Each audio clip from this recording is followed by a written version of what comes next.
पिछले एपिसोड में हमने देखा था कि शिमू को वो सीक्रेट कमरा मिला था जहाँ पर उसके फादर रहा करते थे और यहाँ पर आने के बाद शिमू को काफी सारी जानकारी मिलती है अपने फादर से रिलेटेड। उन्हीं जानकारी के जरिए शिमू को ये पता चलता है कि उसके फादर ना किसी एक खास तरह के सीक्रेट रैल्म को ढूंढने के लिए गए थे और अगर एक बार वो वहाँ पर चले जाए ना तो वहाँ पर ऐसी एनर्जी वगैरह मौजूद है जिसकी मदद से शिमू का जो ब्लड लाइन में प्रॉब्लम है और वो कल्टिवेशन में आगे नहीं बढ़ पा रहा वो सब कुछ ठीक हो जाएगा, उसका पॉइजन भी खत्म हो सकता है। उसके फादर भी ये काम करने के लिए गए थे लेकिन उनकी जान चली गई। तो अब यहाँ पर शिमू डिसाइड करता है कि वो उस सीक्रेट रैल्म के अंदर जाएगा और अपने आप को पूरी तरह से ठीक करते हुए स्ट्रॉन्ग बनाएगा और हेवनली रैल्म को भी अचीव करेगा। तो इसके बाद शिमू अपनी कल्टिवेशन शुरू कर चुका था ताकि वो खुद को स्ट्रॉन्ग बना सके। जिसके बाद यहाँ से ये एपिसोड शुरू होता है। तो इस एपिसोड की शुरुआत में शिमू जो था ना वो अपनी कल्टिवेशन करने के लिए बैठा हुआ था। कल्टिवेशन करने के बाद वो प्रैक्टिस करने चला जाता है जहाँ पर उसने सामने अपने कई सारे लकड़ियों के टुकड़ों को रख दिया था और उसके बाद वो अपनी स्वॉर्ड चलाते हुए जो अभी उसने अपनी की एनर्जी को कंडेंस किया है ना उसके जरिए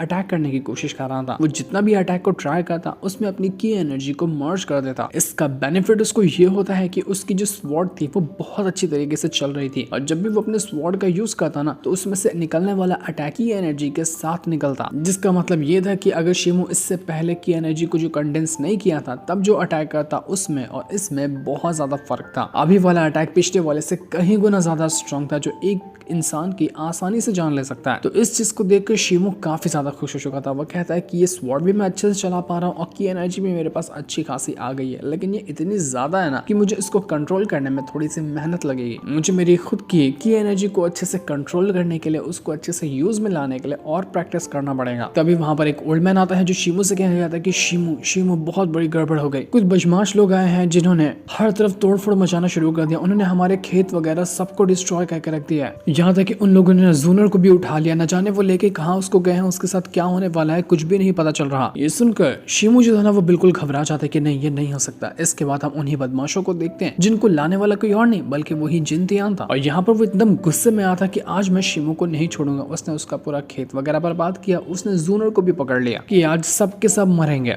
वो जो बदमाश वगैरह थे ना वो यहाँ पर जूनर को पकड़ते हैं और उसके साथ गलत हरकत करने की कोशिश कर रहे थे। बेचारी जूनर अपने आप को बचाने की कोशिश करती है लेकिन कोई फायदा होता नहीं। वहाँ पर एक दूसरा बंदा भी था जो जूनर को प्रोटेक्ट करने के लिए आया हुआ था लेकिन वो बदमाश उसकी भी धुलाई करते थे। उसको भी बहुत मारा जाता है। वो बेचारा दूसरा आदमी जैसे ही यहाँ पर अपनी हिम्मत हार चुका था कि अब मैं खत्म हो गया, ये लोग मुझे जान से ही मार डालेंगे कि तभी एक हीरो वाली एंट्री लेते हुए शिमू वहाँ पर पहुंच चुका था जो सबसे पहले उस आदमी को बचाता है उसकी जान जाने से। शिमू यहाँ पर उस आदमी से कहता है कि तुम यहाँ से जाओ, मैं इस सिचुएशन को हैंडल कर लूंगा। जूनर यहाँ पर शिमू को देखकर बहुत ज्यादा खुश हो चुकी थी कि शिमू तुम आ गए। पर जिनतियान शिमू से कहना चाहता है कि अरे शिमू तू आ गया, तुझे पता है मैं तेरा ही इंतजार कर रहा था। एक ऐसा बंदा जिसके पास एक बंदर की स्पिरिट है, उसके पास कोई भी मेडियन नहीं है, उसके पास कोई भी ब्लड लाइन नहीं है, नल्ला कहीं का। तुझ जैसे घटिया निकम्मे को हम अपनी जिन फैमिली के अंदर शामिल नहीं करना चाहते, इसलिए आज से जिन फैमिली के अंदर तेरी कोई जगह नहीं है, दफा हो जाए यहाँ से, इस इलाके को छोड़कर निकल ले तू। तो शिमू कहता है कि जिसको तू नल्ला निकम्मा कह रहा है ना, तूने तो वो यहाँ पर उस खास तरह की पिल का भी यूज किया था जो तेरी पावर को बढ़ाती है। उसका यूज करने के बाद भी तू इस नल्ले निकम्मे से जीत नहीं पाया था और यहाँ पर आकर तू मुझे ही कह रहा है। अगर ऐसी बात है तो तू मुझसे भी बड़ा नल्ला निकला फिर।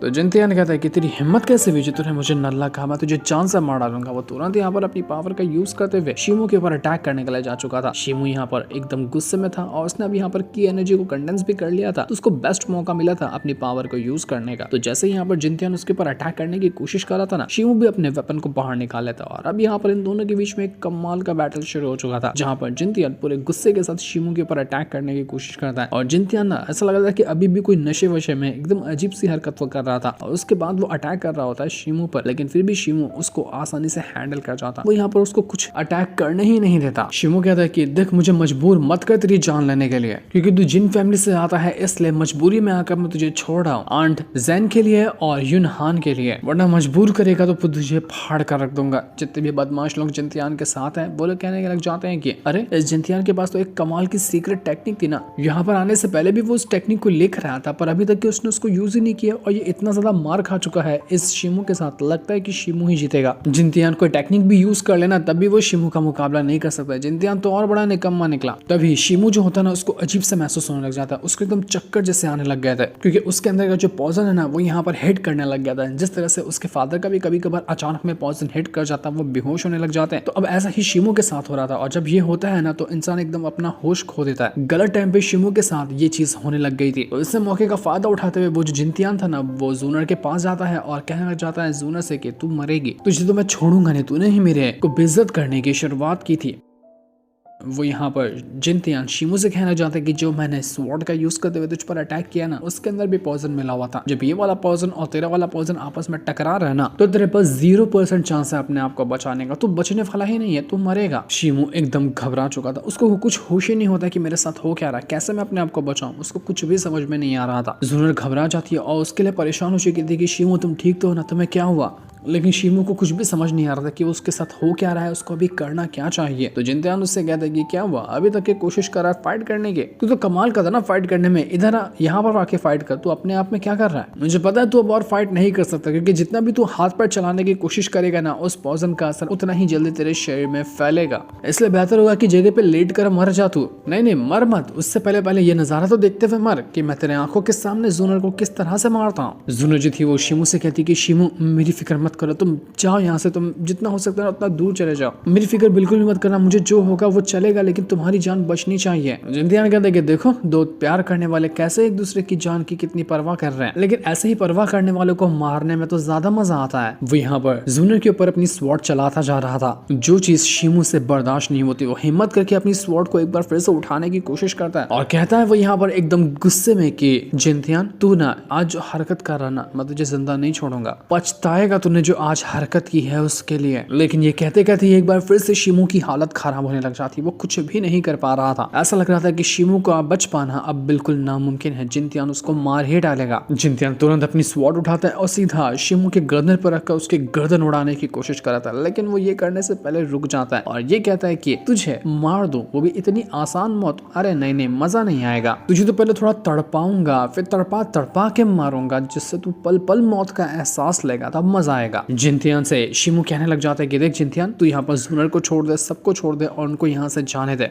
आज जो तूने हरकत की है ना, इसके लिए तुझे माफ कर दूंगा, वरना तो समझ ही सकता है कि तेरा अंजाम क्या होगा। तो जिनतियान कहता है कि अच्छा तो तू मुझे यहाँ पर ऑफर दे रहा है, मुझसे यहाँ पर डील करने की कोशिश कर रहा है, डील करेगा, तेरी औकात है क्या उतनी। मैं सबसे बड़ा ग्रैंडसन हूँ हमारी जिन फैमिली का और मेरा फ्यूचर जो है वो बहुत ज्यादा ब्रिलियंट है, मैं बहुत आगे निकल चुका होता, लेकिन तेरी वजह से मैं अभी तक के पीछे हूँ, क्योंकि जब भी मैं तुझे देखता हूँ ना मुझे गुस्सा आता है। जो मेरी पोजीशन आज होनी चाहिए थी तेरी वजह से वो नहीं हो पाई है, बहुत ज्यादा बदले लेने हैं तुझसे, जिसका मैं एक एक करके चुन चुन कर हिसाब लूंगा। जब तुझे यहाँ पर लोग सुनेंगे ना कि तू जिन फैमिली से आता है जिसके पास कोई भी मेरिडियन नहीं है, कुछ भी ब्लड लाइन की पावर नहीं है, तो वो तो हमारी जिन फैमिली का मजाक उड़ाएंगे, इसलिए आज से तुझे पूरी तरह से बाहर कर दिया जाएगा जिन फैमिली से। तो शिमू यहाँ पर एकदम अपना गुस्सा शांत करते हुए उस जिनतियान से कहता है कि बता तुझे क्या करना है, तू क्या चाहता है मुझसे, किस चीज के बदले तू यहाँ पर सभी को छोड़ने को तैयार होगा। तो जिनतियान कहता है कि मैं चाहता हूँ कि तू मेरे सामने झुक, मेरे घुटनों पे गिड़गिड़ा रेंग मेरे सामने, बिल्कुल एक बिना पानी की मछली की तरह, मेरे जूतों पे अपना 50 बार सर मार, मुझसे अपनी जान की और बाकियों की जान की भीख मांग, और अगर तब मेरे को थोड़ा सा भी अगर मन किया ना, तो तेरी तो नहीं बल्कि जूनर की और यहाँ पर और जो कुछ बंदे हैं उनकी जान बख्श सकता हूँ। लेकिन वो जो बाकी आदमी लोग यहाँ पर मौजूद थे ना, वो लोग शिमू से कहना चाहते हैं कि हमें तो आपकी वो जो आंटी जैन है ना, उन्होंने ही भेजा था आपको प्रोटेक्ट करने के लिए, और हम लोग कोई बड़ी पोजीशन के नहीं है, हम लोग सिर्फ एक छोटे मोटे गुलाम है, तो हम नहीं चाहते कि हमारी वजह से आपको इस जिनतियान जैसे इंसान के सामने झुकना पड़े। हम लोग की जान की वैसे भी कोई कदर नहीं है, तो हमारी जान चली जाएगी, मुझे उससे फर्क नहीं पड़ता, आप हमें बचाने के लिए अपनी आप की बेइज्जती मत करवाइए। लेकिन शिमू यहाँ पर रुकता नहीं, वो जिनतियान से कहता है कि ठीक है मुझे तेरी शर्त मंजूर है, तुमने जो बोला ना मैं वो तेरे सामने करूंगा। जूनर भी यहाँ पर शिमू से कहती कि शिमू पागल हो गए हो क्या, ये मत करो, ये मुझसे देखा नहीं जाएगा, तुम्हें ये सब करने की जरूरत नहीं है। लेकिन शिमू नहीं सुनता, वो धीरे धीरे करते हुए यहाँ पर जिनतियान के सामने झुकने लग गया था। तो जिनतियान कहता है कि अरे मजा नहीं आ रहा, तो मछली जैसा उछल ही नहीं रहा। वो चाबुक मंगाता है और चाबुक से मारना शुरू करता है शिमू को कि चल अब उछलते रहे, मुझे तुझे तड़पते हुए देखना, तभी तो मजा आएगा। तो ये देखकर वो जो ओल्ड मैन वहां पर था ना, जिसको आंट जैन ने यहाँ रखा है, वो बर्दाश्त नहीं कर पाता, वो सीधा कूद कर जाता है जिनतियान के ऊपर ताकि वो जिनतियान को जान से मार सके। वो कहता है कि तू बचेगा नहीं, लेकिन जैसे वो अटैक करने जा रहा था ना, जिनतियान ने अपना वेपन सीधा उसके अंदर ही घुसेड़ दिया था, जिस वजह से बेचारे उस ओल्ड मैन की जान चली जाती। वो बेचारा यहाँ पर प्रोटेक्ट करने के लिए आया था और प्रोटेक्ट करते करते ही अपनी जान गंवा दिया। जो देखकर शिमू के गुस्से का ठिकाना नहीं रहता। वो यहाँ पर पूरे गुस्से के साथ जाता है जिनतियान के ऊपर अटैक करने के लिए कि जिनतियान मैं तुझे छोड़ूंगा नहीं, लेकिन तभी पॉइजन एक बार फिर से हिट करता है और वो वहां पर गिर चुका था। तब तक के वहां पर ओल्ड मैन की जान चली जाती। जिनतियान कहता है कि अरे यार अभी तो शो शुरू ही हुआ था, इतने जल्दी एक बंदा मर गया। मरेंगे तो वैसे सभी लोग, लेकिन बारी बारी से, पर इतने जल्दी नहीं मारना था, अभी तो मजा आना शुरू ही हुआ था। तो जब एक बंदा मर ही गया तो ठीक है, बाकियों को भी मार देते हैं।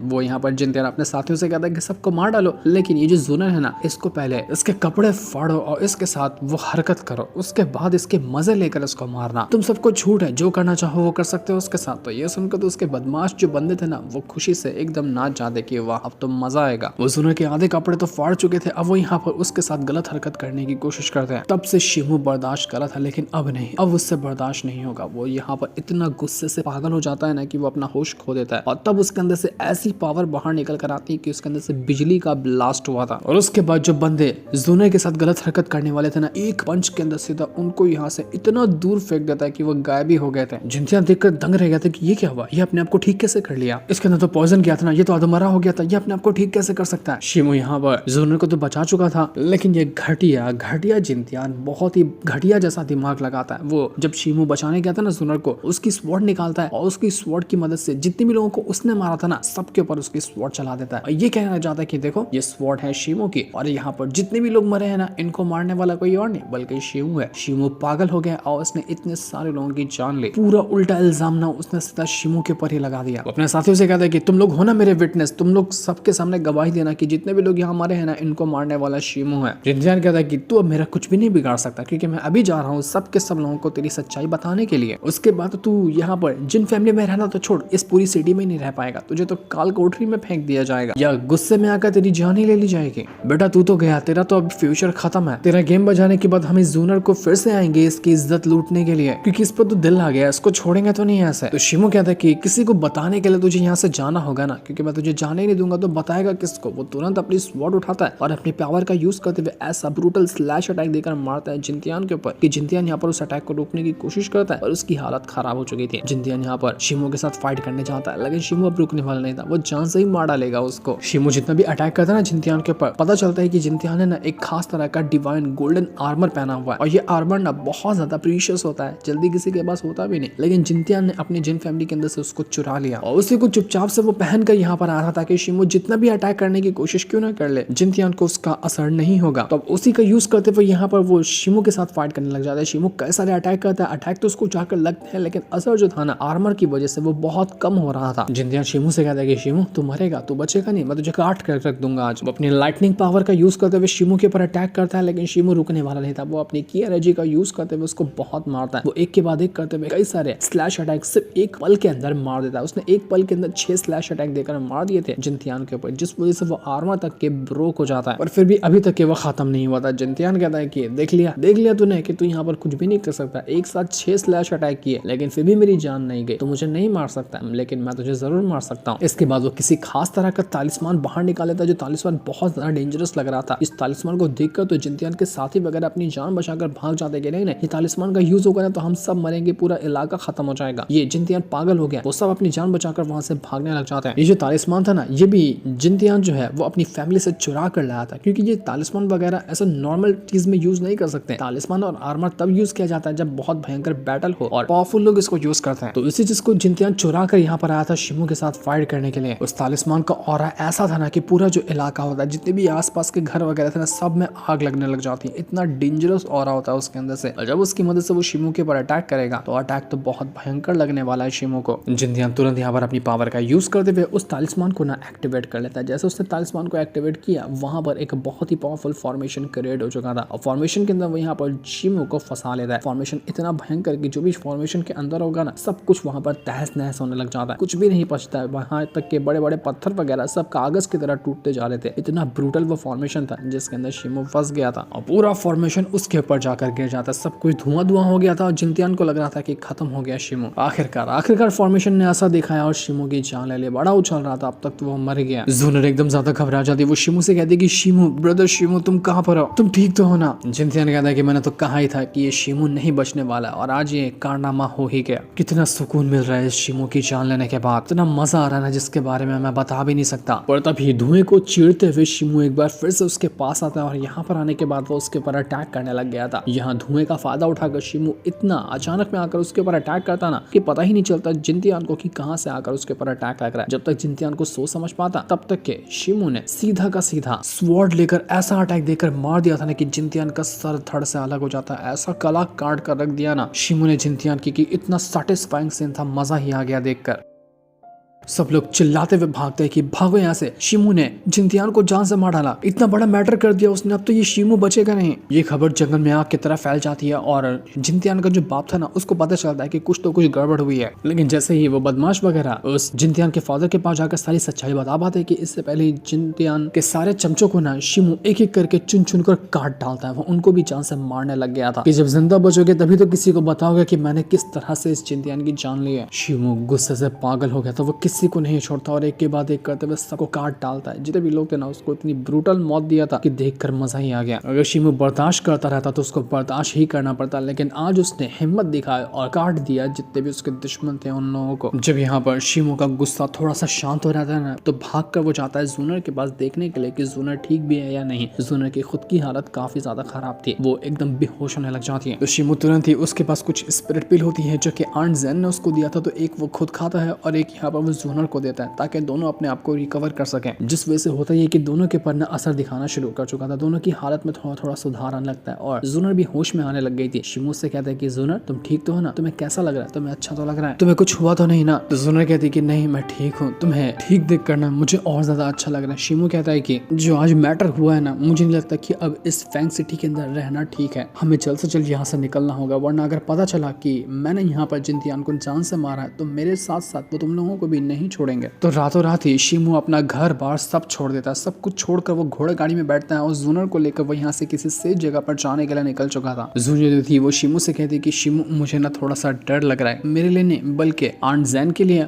और युनहान के लिए, क्योंकि तुम तो आंट जैन के ही बेटे हो ना और तुमने ही यहाँ पर जिनतियान को मारा तो कहीं तुम्हारी वजह से वो उनको ना सजा दे दे, गुस्से में आकर वो उनके साथ भी कुछ गलत कर सकते हैं। तो शिमू कहता है कि मुझे ऐसा नहीं लगता क्योंकि आंट जैन यहाँ पर जिन फैमिली की बेटी है और वहाँ पर उन्होंने बहुत ज्यादा हेल्प की है जिन फैमिली के लिए, तो जो भी गुस्सा निकालना होगा ना वो लोग मुझ पर निकालेंगे। मुझे नहीं लगता कि आंट जैन को और युनहान को वो लोग कुछ करने वाले हैं। वैसे भी अभी जो सिचुएशन चल रही है ना उसके हिसाब से हमें पहले यहाँ से बाहर जाना है, उसके बाद हम सोचेंगे कि हम आगे क्या कर सकते हैं। अभी तो कुछ भी प्लान बनाने का टाइम ही नहीं है, इसलिए जितना जल्दी हो सकता है उतना जल्दी हमें यहाँ से भागना होगा। तो जैसे शिमू वहां से भाग रहा था ना उसको वहां पर वो ही फॉक्स गैंग का लीडर नजर आता है। वो शिमू को देखकर कहता है कि अरे शिमू तुम ठीक तो हो ना, तुम्हें पता है मैं यही पास से गुजर रहा था तो मैंने देखा कि कोई तालिस्मान का यूज किया जो कि बहुत ज्यादा हार्ड वाला तालिस्मान है, मुझे लगा कुछ गड़बड़ तो नहीं होगी, तो मैं तुरंत पूरी फुल स्पीड के साथ भागा भागा यहाँ पर आ रहा था। वो तो अच्छा हुआ कि तुम मुझे सामने मिल गए और तुम सही सलामत हो, तो देखकर मुझे अच्छा लगा। वैसे हाँ मैंने तुम्हारे वो ब्लड लाइन के बारे में सुना कि तुम्हारे पास ना कोई खास ब्लड लाइन नहीं है, तो उसी का मैं इलाज ढूंढने में लगा हुआ था, लेकिन अफसोस कि मुझे वो इलाज नहीं मिला। लेकिन हाँ इलाज के बजाय मुझे कुछ दूसरी चीज जरूर मिली है, ये लो ये मेरे पास तीर कमान है जो कि बहुत कमाल का ना है। कुछ टाइम पहले इसको जर्नल यूज किया करते थे, वो जर्नल बहुत ज्यादा स्ट्रॉन्ग थे और जितना स्ट्रॉन्ग जर्नल थे ना उतना ही ज्यादा ये तीर कमान भी था। तो अब मैं ये तुम्हें देना चाहता हूँ ताकि आगे चलकर कभी तुम किसी भी तरह से मुसीबत में पड़ो ना तो ये तुम्हारी हेल्प करे। इसके अंदर जितने भी एरो है ना हर एक एरो के अंदर 1000 पाउंड का फोर्स है, तो तुम इसको अपने पास रखो और जहां तुम जा रहे हो ना तो रास्ते में तुम्हारे ये काम आएगा, तुम्हें प्रोटेक्ट करने के लिए, तुम्हें अपने आप को बचाने में इससे हेल्प हो जाएगी। वो अपने पास से कुछ पैसे भी देते हैं शिमू को कि हम जल्दी जल्दी में आ गए थे ना तो थोड़ा ज्यादा पैसे तो नहीं ले पाए, लेकिन जो हमारे जेब के अंदर मौजूद है इसको तुम अपने पास रखो क्योंकि तुम जा रहे हो तो तुम्हारे लिए ये आगे हेल्प करेंगे। शिमू बहुत ज्यादा खुश हो जाता है कि मुझे कितने अच्छे दोस्त मिले। तो वो दोनों कहते हैं कि अरे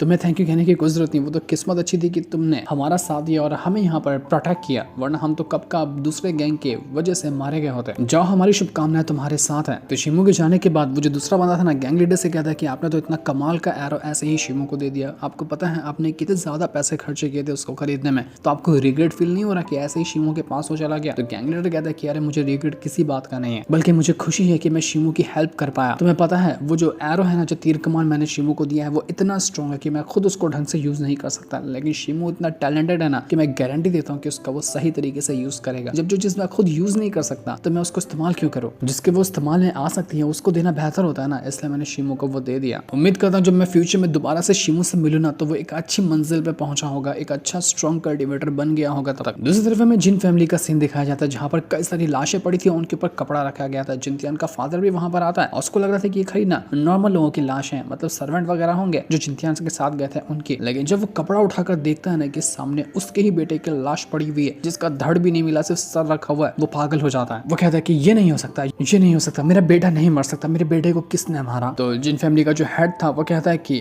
ये काम करने वाला शीमू है। स्वॉर्ड से पता चला कि वो स्वॉर्ड जो थी ना वो शीमू की थी। शीमू ने यहाँ पर सभी की जान ली है, उसने जिंतियान को भी मार डाला। वो जिंतियान का फादर एकदम पागल हो गया था। वो कहता है कि शीमू तूने मेरे बेटे को मारा ना, तुझे छोड़ूंगा नहीं। तूने तो मेरे बेटे के सिर्फ एक टुकड़े किए, उसका सर धड़ से अलग किया, लेकिन मैं तेरे इतने टुकड़े करूंगा ना कि उसको गिनती भी नहीं होगी। हजारों हजार टुकड़ों में मैं तुझे काट कर रख दूंगा। ये बदले की आग तब तक नहीं बुझेगी जब तक मैं तुझे टुकड़ों में ना देख लूं।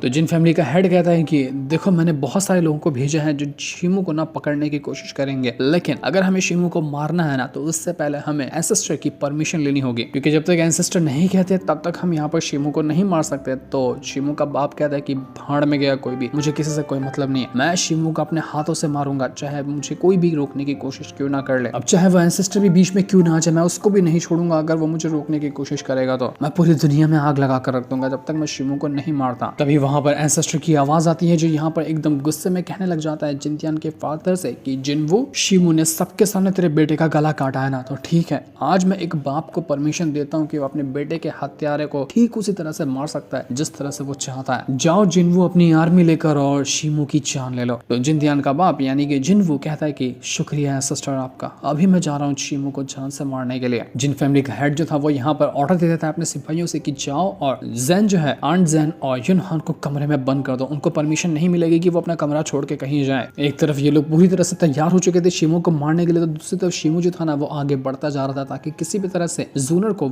इस जगह से बाहर निकाल सके और अपने आप को भी बचा सके। लेकिन क्या शीमू अपने आप को बचा पाएगा या फिर यहाँ पर एक बहुत ही कमाल का बैटल हमें देखने को मिलने वाला है, वो तो हमें पता चलेगा नेक्स्ट एपिसोड के अंदर, जिस दिन को दिखाते साथ ही ये वाला एपिसोड यहीं पर एंड हो जाता है। Thanks for watching.